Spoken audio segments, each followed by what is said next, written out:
I'm Ashley, enjoying the tranquil life alongside my husband, John. Yet there's a recurring issue.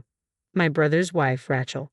Together, they have a 3-year-old daughter named Ada, our cherished niece, adored by both John and me. While it's enjoyable to have Ada visit occasionally, Rachel seems to bring her over almost every week. Ashley, could you look after Ada this week? Rachel asks, as usual. Sure thing. Ada, behave yourself, okay? Okay. Ida eagerly bounds from the entryway to our living room, full of energy. Assuming John, who's lounging there, will take care of her, I steel myself to speak with Rachel. John and I adore Ada, but having her over every week is becoming a bit overwhelming.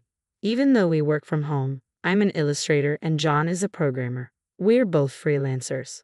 As freelancers, we have the flexibility to adjust our schedules based on our workload, but it's challenging to juggle childcare during busy periods.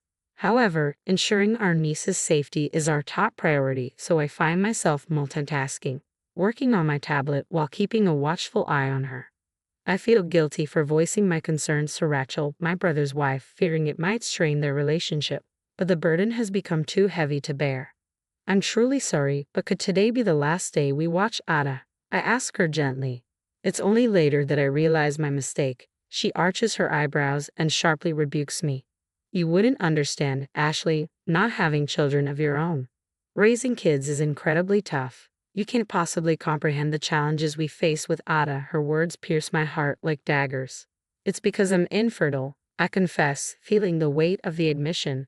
John and I have always dreamed of having children. We talked about it before we got married.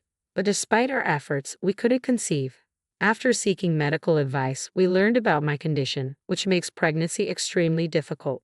We're currently undergoing fertility treatments, which are physically taxing and financially draining. Each month, the hopeful anticipation of starting a family brings immense emotional stress for both John and me. Being blamed for not understanding the challenges of parenthood strikes a painful chord, especially amidst our struggles. But her accusations don't cease. Unlike you two who stay cooped up at home, I'm a sociable person. I have many friends who depend on me. Today, I brought Ada here because I'm heading to London to visit a friend. You two, who lead reclusive lives and don't contribute to society, should be grateful that I'm doing you a favor too. If you understand, take good care of Ada and stop complaining. After Rachel's heated departure, her scent lingering in the air, I re-enter the living room. John, evidently privy to the confrontation, wears an unusual frown. I didn't want Ada to witness all that, that's why I stayed back. But that was too much, he remarks, his tone edged with irritation. It's been roughly a month since little Ada began her weekly visits. Sensing it's time to address the situation, I resolve to call my brother Chris. Hey Chris. Hey Ashley. What's going on? It's been a while. Everything alright? I had been pondering Chris's decision to leave Ada with us. Despite his usual demeanor over the phone, my recent clash with Rachel left me on edge. So, with a hint of frustration, I broached the subject. Hey bro, Ada is adorable and all, but having her over every week is becoming quite the challenge. John and I have deadlines to meet as freelancers, you know? Some consideration would be appreciated. Ha! Ada? She's sleeping right now, he responded. Confusion set in as Chris claimed Ada was at home sleeping. When he sent a photo of Ada asleep, it didn't match the Ada we knew. I countered with a picture of Ada playing with John, to which he asked, "Who's that girl?" The last time I saw Ada with Chris, she was still a baby, unable to walk. The realization hit me that the child regularly left in our care, supposedly Ada, might not actually be her. But then, why would Rachel bring her over? Chris and I exchanged puzzled looks. Suddenly, John, who had been silently absorbing our conversation, tentatively addressed Chris. Chris, I apologize if I'm mistaken and I know this might be impolite, but have you noticed anything odd about Rachel lately? John and I had discussed it numerous times. Rachel's behavior had changed noticeably since her parents passed away from illness. Family gatherings ceased altogether.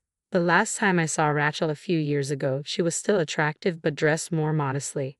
Recently, however, she's been donning vibrant colors like red and blue and flaunting flashy accessories. Chris appeared to have picked up on these changes too, his response tinged with a hint of melancholy. Yeah, maybe, he admitted before abruptly ending the call with a promise to follow up later. While we sympathized with Chris's situation, John and I couldn't shake the suspicion that Rachel might be unfaithful. There was little we could do about her possible infidelity other than trust Chris to handle it. Our focus shifted to uncovering the identity of the cheerful girl playing before us. Ida, you're 3 years old, aren't you? Can you tell us your name? We had always assumed she was our niece, never bothering to confirm her name. But if she wasn't Ada, we needed to know. My heart racing, I questioned the girl, who responded with a beaming smile. I'm Ada Johnson. I'm 3 years old. After a brief exchange of glances with John, we praised little Ada, trying to maintain our composure. You said that perfectly, we chimed in, hoping to conceal our unease. We carried on as usual, not wanting Ada to sense our apprehension. The surname Johnson was unfamiliar to us, leaving us uncertain of the child's origin. Despite our confusion, it was evident that little Ada was innocent in all of this. Hoping to aid my brother in his investigation, I messaged him on WhatsApp, informing him that the girl with us was Ada Johnson. His reply was curt, "Understood, thanks." Later that afternoon, my brother showed up at our doorstep with another person in tow. Sorry to impose, but I need to discuss something with Rachel when she comes to collect Ada. Would you mind if we wait here? He inquired, and I readily consented, still harboring resentment toward Rachel for betraying my brother. As the evening slipped into night, Rachel stumbled into our home, clearly intoxicated. I'm back, Peter. I'm here to take you home, she slurred, oblivious to the impending tempest. As Rachel casually strolled back, seemingly on the verge of breaking, I greeted her with a forced smile. Hey, welcome back, Rachel. You seem a bit tipsy. How about I get you some water? That'd be great. Is this your way of making up for the nonsense you spouted earlier? As Rachel entered the living room, her usual cheerful demeanor contrasting with her slightly inebriated state, Ada was engrossed in play on the lap of a woman. Rachel glanced at the scene with confusion, noticing the woman's disapproving glare. Who's that? Did you hire a sitter? Nice to meet you. I'm Katie Johnson, Ada's mom. What? Rachel's surprise was so profound she couldn't even grasp the glass of water I offered, stumbling backward until she collided with a corner and tumbled to the floor. I watched her sprawled there, offering no assistance, when my brother's voice echoed from the entrance. I've brought him. Why is Chris here too? Rachel, still on the floor, exclaimed as my brother ushered in a man with flamboyantly colored hair. Rachel blanched at the sight of the man, and he paled upon seeing Katie. My brother directed Rachel and the unfamiliar man to sit beside each other. Though unbidden, they both attempted to straighten up, but their posture remained uneasy, their eyes darting about with evident unease. Because it wasn't suitable to subject a child to such a tense situation, John, who had been entertaining Ada in the adjacent room, whisked her away. With everyone assembled, my brother assumed command, fixing his gaze on Rachel and the man. I never thought my close friend would betray me with my wife. Isn't that right? No? No. An acquaintance from Chris's high school years still kept in touch and occasionally visited Chris's home. Chris had always felt uneasy about the way Noah looked at Rachel. I always figured if Rachel was going to stray, it'd be with you. But to find out it's actually you, and you have the nerve to leave your own kid with my sister and her husband. What the hell, man? Chris, once a notorious troublemaker in their small Nebraska town, had since settled into a corporate job, but his confrontational side resurfaced when he faced Noah. At Chris's chilling accusation, Noah let out a pitiful scream. Oh no, he replied in a trembling voice before continuing. It was Rachel who initiated everything. She sought me out at my salon, specifically asking for me. She confessed she had feelings for me. You can't just put this all on me. You were just as involved. You two morons. The first thing you need to do is apologize. Chris's words prompted Rachel and Noah to start apologizing, or so I assumed. However, it became clear that Noah, who could calmly leave his daughter with strangers, wasn't operating on a normal wavelength. Noah, pointing at the tearful Katie, raised his voice. It's all her fault. She barely pays attention to me, so I felt lonely and cheated. If anyone's to blame, it's Katie. Don't you dare deflect. Katie's sudden outburst startled Noah. When Chris brought her closer, she exuded quiet elegance. I never imagined my husband would entrust Ada to strangers while I'm at work. I'm deeply sorry.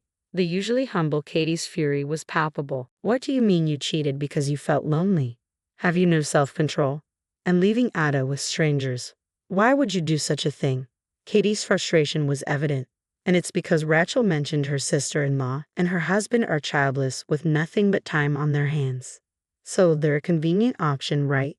But we may not have kids, but we work from home. We're not babysitters. I told Rachel this morning. We're struggling. We never imagined you were using us to care for your mistress's child as if it were your own. But is that okay? Maybe I'll be blamed for cheating, but I've just shown a childless couple what it's like to have kids. What?